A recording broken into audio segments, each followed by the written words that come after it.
Well, one of the most important agreements of the Albanese government so far is in the works today. The Prime Minister is meeting with state leaders virtually, and agreement here might be the difference between hundreds of dollars on your power bill. There is no perfect solution to the energy crisis, and whatever leaders come up with is going to be costly. It just depends on who pays. Joining me live now is the Shadow Foreign Affairs Minister, Simon Birmingham. Simon Birmingham, thanks so much for your time. Energy is what we've all been talking about for many weeks now. We had the budget warning that our electricity bills and our power bills were going to go up astronomically on the East Coast. Now it looks like there will be a combination of things agreed to at this meeting, including price caps, but also direct subsidies to households. Broadly, do you support those moves?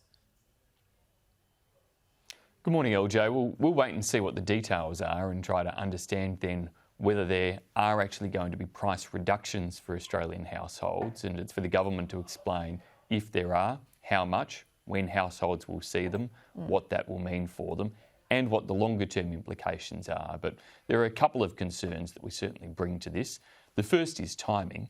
The government should have done this months ago. It shouldn't have been forecasting energy price rises in the budget and doing nothing about it in the budget. It should have had a plan in time for the budget that they handed down.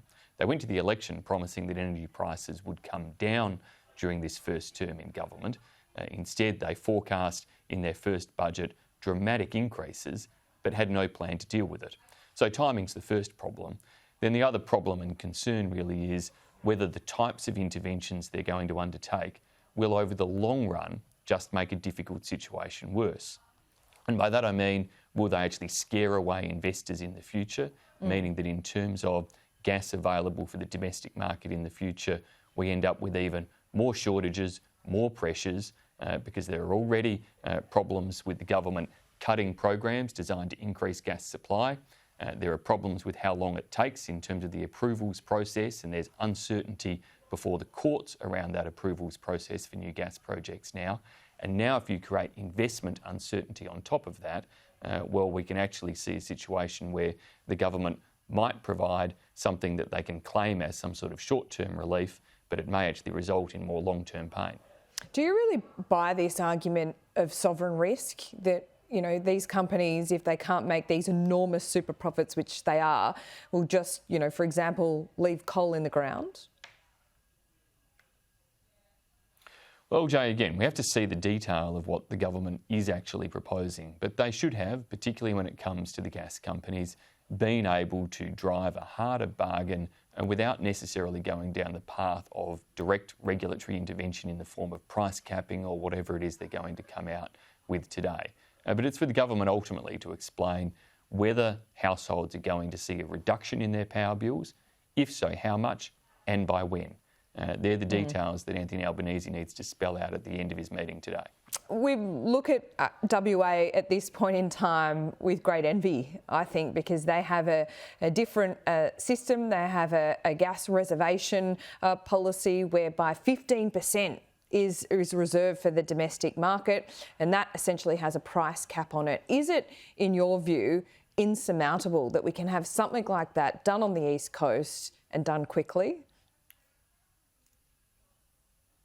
Well, in terms of done quickly, I think there are challenges there because there are clearly international contracts that need to be honoured, but there should be able to be enough work to be able to done between gas companies, the ACCC and government in terms of creating an environment where companies can and will definitely put more supply into the domestic market in short order to drive down some of those spot prices. That's the type of work and discussion the government should have been having with the ACCC at the table, making sure the companies were given certainty to do that. The mechanism they've used to date means that companies make offers into the market, but what we really needed to see was an outcome where the government negotiated with the companies to definitely put that into the market. But the WA model doesn't solve all ills. I noticed this week that in WA there is now talk about paying manufacturers, other major users of energy this summer to not use energy during peak times. So again, you're seeing this disruption to heavy industry, to manufacturing industry, to many big employers in their energy market as well. Do you think at least politically, that Australians would want to see essentially them getting the benefits of the natural resource that is mined in this country, gas and coal. We get it at a reasonable price, and overseas they want it at the moment because of the war in Ukraine, but they have to pay a much higher price. Do you think that is the way we're headed? And I think domestically the Australian public would accept that. Do you think the international community would accept that as well? So, LJ, the reason I've talked about supply and the coalition keeps banging on about supply is because Australia has a wealth of natural gas and of coal reserves. And so we should be able to supply the export market and our domestic market simultaneously. It's a travesty if this country ends up having to choose to not earn export dollars from the rest of the world just so that we can supply our domestic market. And that's why the government should reinstate the budget measures that it cut, which were designed by the previous government to help drive supply forward.